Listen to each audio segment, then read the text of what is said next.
ချိစံမမိုးမျိုးကလိုက်လာတယ်ဟုတ်လားအေးပေါ့လဲမစီဘူးလို့လိုက်လာတာလေဟောထုတ်ပြီဗျာ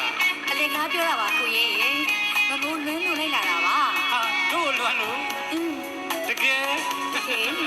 လဲရင်ညွန့်ရဲ့နဲ့လိုက်ခဲ့ပါလားမျိုးကြီးစုရဲ့အစလာချင်ရင်ကြီးရဲ့မမရွှေမင်းသမီးမျိုးကြီးစုရဲ့မင်းတို့စိတ်နဲ့အတန်းနဲ့လဲရမြင်စိမ့်စိမ့်မနိုင်ရှင်သာပါဘူးလဲရင်ညွန့်ရဲ့နဲ့ရောက်ဖူးအောင်လက်ပြပါမယ်ကွယ်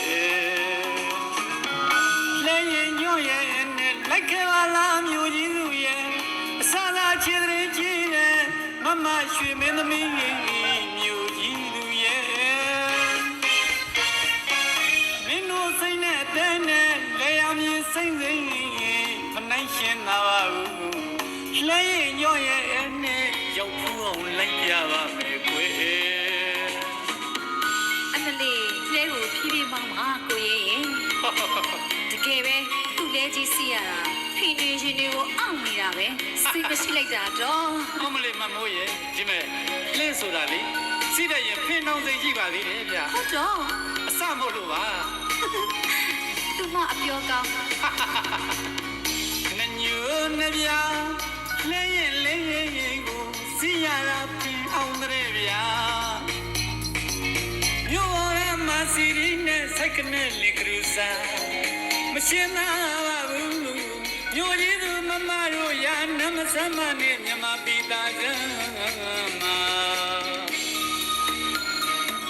မမိုးရေကိုရဲ့ခေါ်တာစကားပင်လို့ခေါ်တယ်ဗျအေးအဲ့ဒါစကားပင်စကားဆိုတာလေမမိုးတို့နေတိုင်းစောင်းနေတဲ့ဆန်သေးလေးတွေဖြစ်လာတဲ့အပင်ပေါ့ဗျအမလီဒီလောက်လေးဘဝကိုမေ့တတ်တယ်မြို့ကြီးသူမဟုတ်ပါဘူးကိုရဲ့ဟုတ်လားကျေးတော်ကိုချစ်တယ်မြမမာလေးစစ်စစ်ပါကိုရဲ့သိပါဘူးဗျာမသိပါဘူးဆန်ဆိုတာစဘာလားဖြစ်တဲ့စဘာကဆိုတာလေခွင်းထဲမှာရှိတဲ့ဗျာမသိရင်မတတ်ထားကြပါညော့ဆိုတာ